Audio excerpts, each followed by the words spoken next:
नमस्कार, नवीन न्यूज में आपका स्वागत है। देखते हैं आज की 44 छोटी बड़ी खबरें।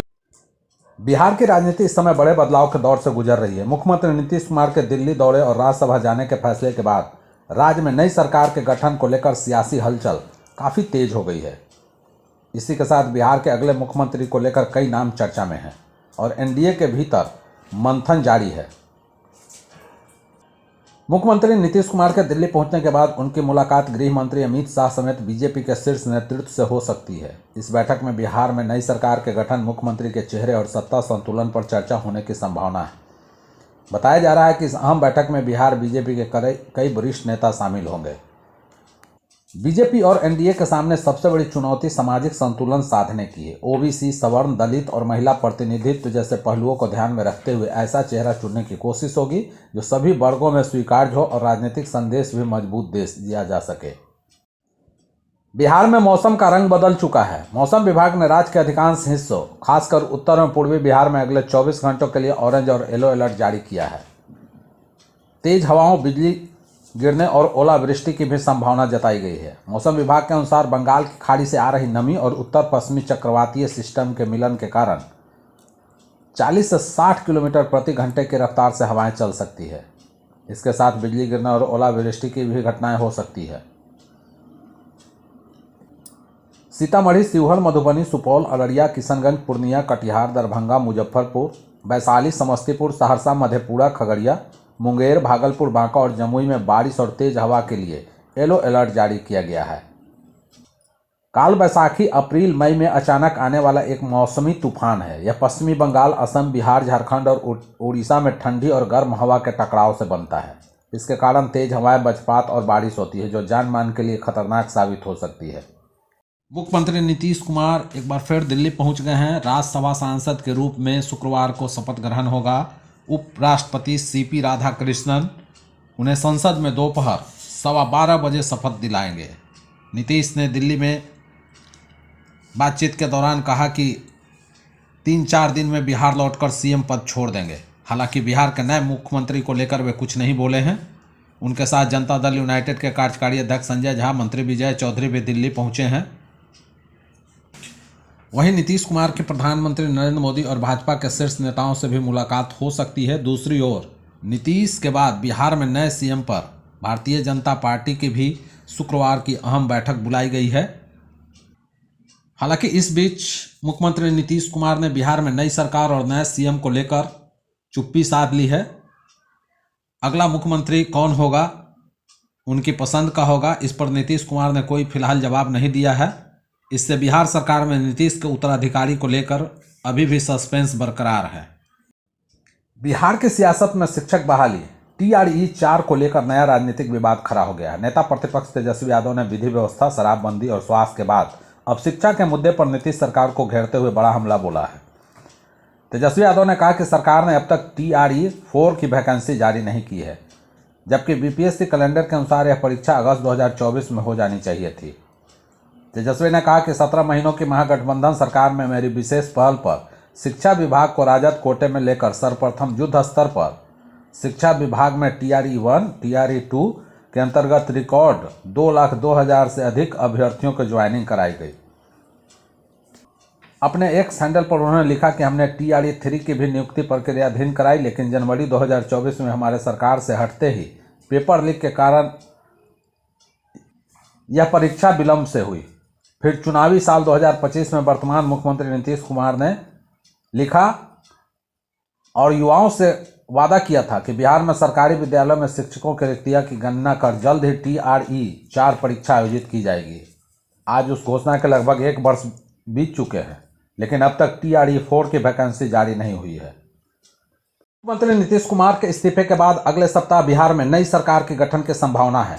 नए सीएम के रेस में भाजपा के डिप्टी सीएम सम्राट चौधरी के अलावा केंद्रीय मंत्री नित्यानंद राय, दूसरे डिप्टी सीएम विजय सिन्हा, मंत्री दिलीप जायसवाल, मंगल पांडे, पूर्व मंत्री नीतीश मिश्रा के अलावा संजीव चौरसिया, जनक राम और महिला चेहरे में रेणु देवी के नाम की भी अटकलें चल रही है।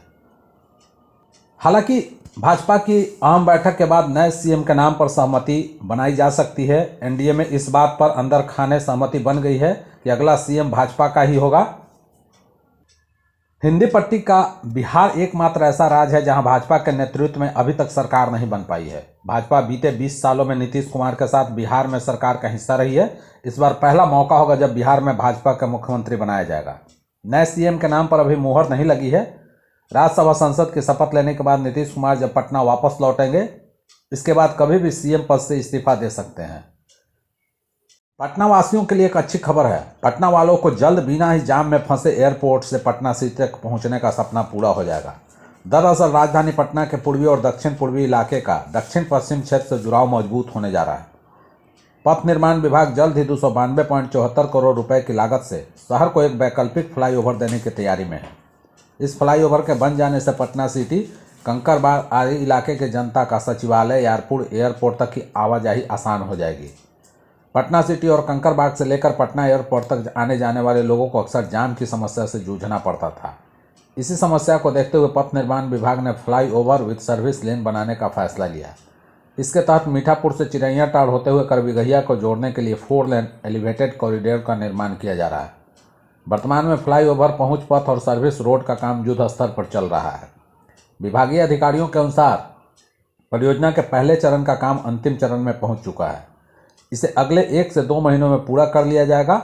वहीं दिसंबर 2026 तक सेकंड फेज के काम को भी पूरा करने का लक्ष्य निर्धारित कर लिया गया है। पटना का सबसे पसंदीदा पिकनिक स्पॉट संजय गांधी जैविक उद्यान पटना जू की रौनक अब दुगनी होने वाली। जल्द ही पटना जू में नए और दुर्लभ वन्यजीव दस्तक देने वाले हैं। एनिमल एक्सचेंज प्रोग्राम के तहत पटना जू ने दिल्ली और हरियाणा के रोहतक जू के साथ एक बड़ा समझौता फाइनल किया है, जिससे यहाँ सफ़ेद बाघिन और संगाई हिरन जैसे शानदार जीव देखने को मिल जा सकते हैं। पटना जू प्रशासन और दिल्ली चिड़ियाघर के बीच हुई अदला बदली में सबसे बड़ा आकर्षक सफ़ेद बाघिन होने वाली है। इसके साथ ही मणिपुर का गौरव माने जाने वाले 6 संगाई हिरन भी पटना के मेहमान बनेंगे। दिल्ली से 4 सफ़ेद कृष्णमृग, 4 रोजी पेलिकन और 4 पेंटेड स्टॉर्क भी लाए जाएंगे, जिससे जू के पक्षी जोन में काफ़ी हलचल बढ़ जाएगी। इस अंतर्राष्ट्रीय मानकों वाले वन्यजीव विनिमय के तहत पटना जू भी अपने कुछ बेहतरीन जानवर अन्य शहरों को सौंपेगा। दिल्ली जू को पटना की ओर से 4 इंडियन उल्फ, 1 सामान्य नर बाघ, 4 घड़ियाल, 2 कॉमन रेड स्नैक और 2 कॉमन बर्न ऑल दिए जाएंगे। भेड़ियों की 1 जोड़ी हरियाणा के रोहतक जू भेजी जाएगी। इसके बदले में रोहतक से पटना को 2 ग्रीन इगुआना और 2 सिल्वर फिजेंट मिलेंगे। यह एक्सचेंज प्रोग्राम न केवल जू की विविधता बढ़ाएगा बल्कि विलुप्त प्राय प्रजातियों के संरक्षण में भी मदद करेगा। बिहार की राजधानी पटना से लेकर प्रदेश के विभिन्न जिलों तक का आज विकास और राजनीति की कई अहम खबरें सुर्खियों में रही। एक तरफ जहां केंद्रीय मंत्री जीतनराम मांझी ने शराबबंदी कानून को लेकर पुलिस की कार्रवाई पर सवाल उठाते हुए अपनी राय रखी, वहीं दूसरी ओर नीतीश सरकार ने ग्रामीण इलाकों में सुविधाओं के विस्तार के लिए आधार सेवा केंद्र और मृत्यु प्रमाण पत्र को लेकर बड़े फैसले लिए हैं। केंद्रीय मंत्री जीतनराम मांझी ने बिहार में शराबबंदी कानून को लेकर एक बार फिर बड़ा बयान दिया है। उन्होंने कहा कि जो लोग शांतिपूर्वक शराब पीकर घर जा रहे हैं या अपने अतिथियों के लिए पाव भर शराब ले जा रहे हैं, पुलिस को उन्हें परेशान नहीं करना चाहिए। मांझी ने गंभीर आरोप लगाते हुए कहा, पुलिस 1000 लीटर शराब की तस्करी करने वालों को बाईपास कर देती है, लेकिन आधा लीटर शराब ले जाने वाले गरीब को जेल में डाल देती है। बिहार के ग्रामीण क्षेत्रों के निवासियों को अब आधार कार्ड के काम के लिए शहर नहीं दौड़ना होगा। पंचायती राज विभाग के निदेशक नवीन कुमार सिंह ने समीक्षा बैठक में निर्देश दिया कि प्रथम चरण में राज्य के 2000 ग्राम पंचायतों में आधार सेवा केंद्र अनिवार्य रूप से शुरू कर दिए जाएं। 15 अप्रैल तक इसकी सभी प्रक्रिया पूरी कर ली जाएगी। मुख्यमंत्री नीतीश कुमार का सबका सम्मान जीवन आसान योजना के तहत एक बड़ी राहत दी गई है। 1 अप्रैल 2026 से राज्य की पंचायतों में स्थित मोक्षधाम या कब्रिस्तान में अंत्येष्टि के बाद मृतक के परिजनों को मात्र 24 घंटे के भीतर मृत्यु प्रमाण पत्र जारी कर दिया जाएगा। विभाग ने अधिकारियों को निर्देश दिया कि वो इसकी नियमित समीक्षा करें और प्रतिवेदन सौंपें ताकि शोक संतप्त परिवारों को कागजी कार्रवाई के लिए भटकना न पड़े।